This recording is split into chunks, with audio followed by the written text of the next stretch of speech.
Konnichiwa minasan. So ayun nga, magluluto tayo ng sisig. Bale request ng mga tropa natin yan. Total, yasumi naman natin bukas. Yun nga, balik tayo sa trabaho. Uwi na tayo niyan, medyo pagod nga kasi sobrang init din naman panahon, pero kaya naman yung trabaho. Tiyaga lang talaga. Kailangan lang nating damihan yung pasensya natin at galingan sa trabaho para makuha natin yung mga minimithi natin, di ba?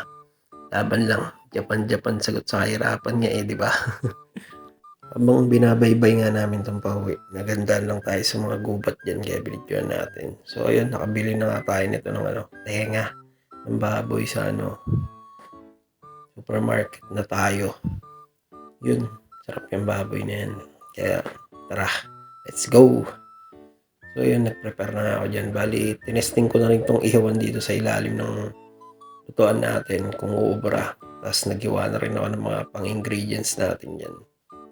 Bali, kanya-kanyang diskarte nga tayo sa paggawa ng sisig, no? So, kung naiiba tong akin, pasensya na kayo. Kanya-kanya naman tayo ng way ng pagluluto, tsaka ng timpla. Pasarapan na lang talaga. Pero hindi naman tayo gano'ng masarap magluto. Tsamba-tsamba lang yan. So, ayun nga.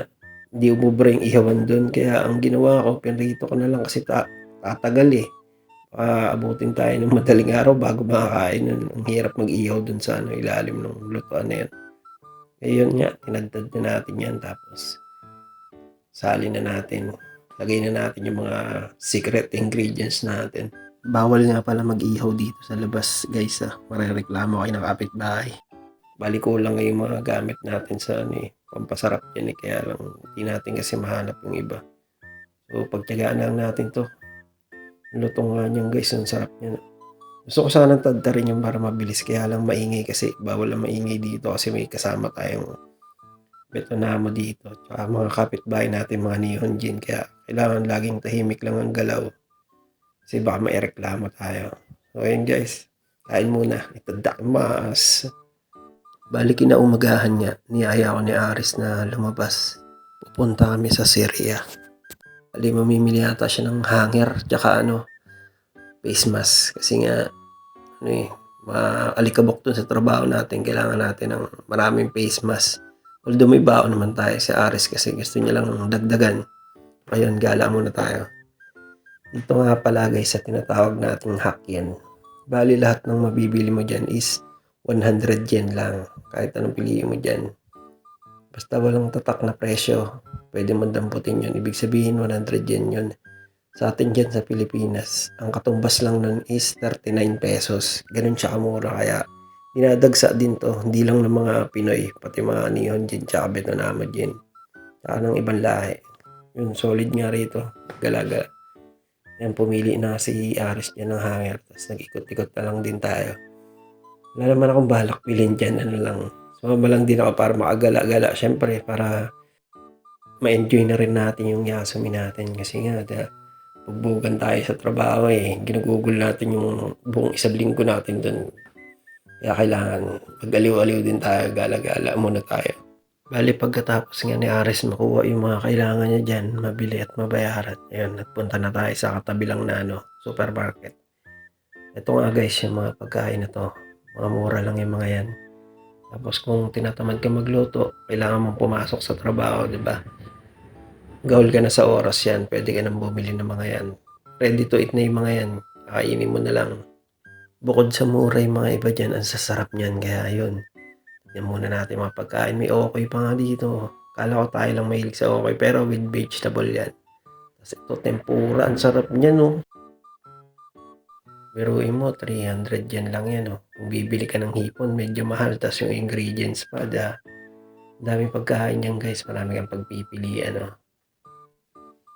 Nakadepende na sa'yo kung anong trip mong kainin dyan. Pero talagang mapapagastos ka dyan kapag mahilig kang kumain. Kasi nga, dami mong pagpipilian Maano yung mata mo. So, nakita nga tayo dito ng ibang onigiri. Ang dami niyang palaman. Parang ang sarap nito. Yung common na onigiri na kinakain natin, ito lang. Yan. Pero iba't ibang klase rin ng flavor yan. Masarap din naman siya. Pero yun nga, tipid din yan. Nasa 100 plus lang din yan Mabigat na sa tiyan yun guys kasi kanin yun na may ulam sa loob. Tas eto mga sushi, oh, the best yan.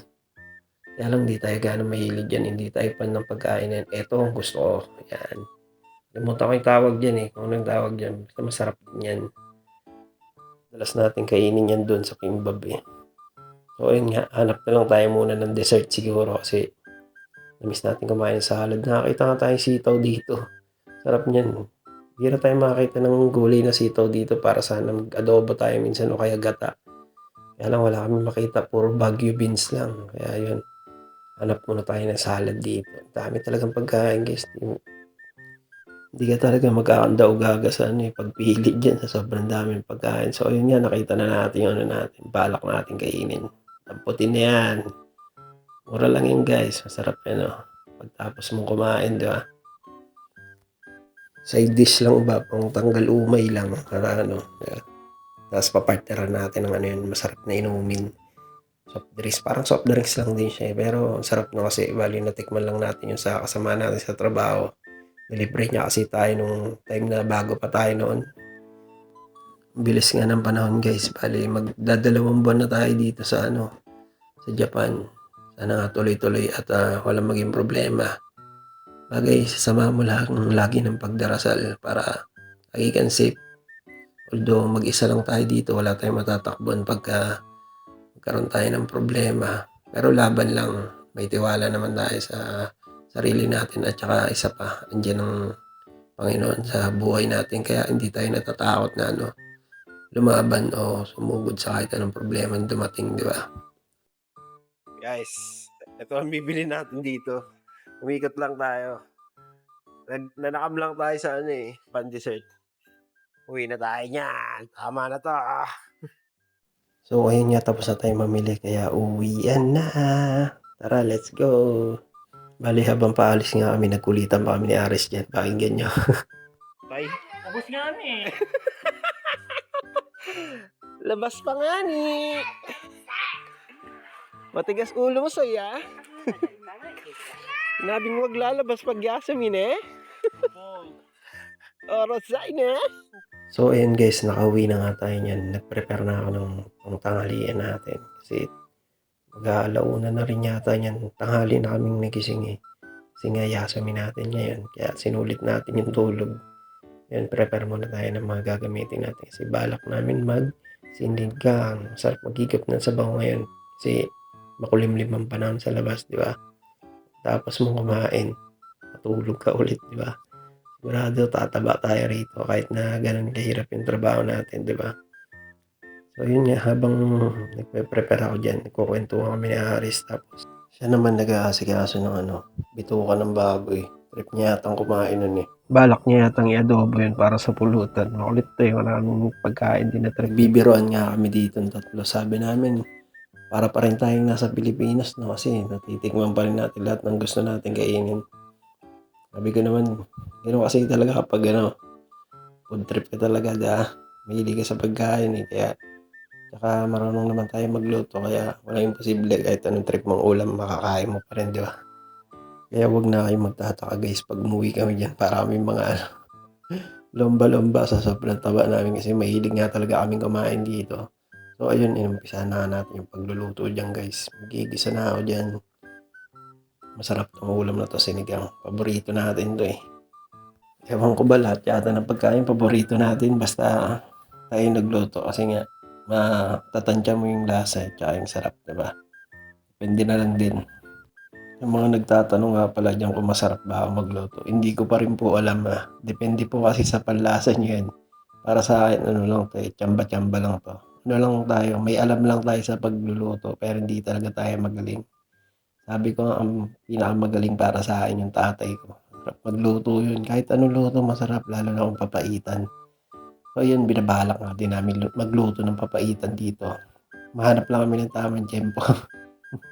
Bale, ito, luto na nga sinigang natin. Halo-halong gulay na yan kung ano meron sa rep para hindi na tayo gagastos, di ba? Tara, food trip tayo guys. Yahain na lang natin to tapos eto na. Itadakimasu!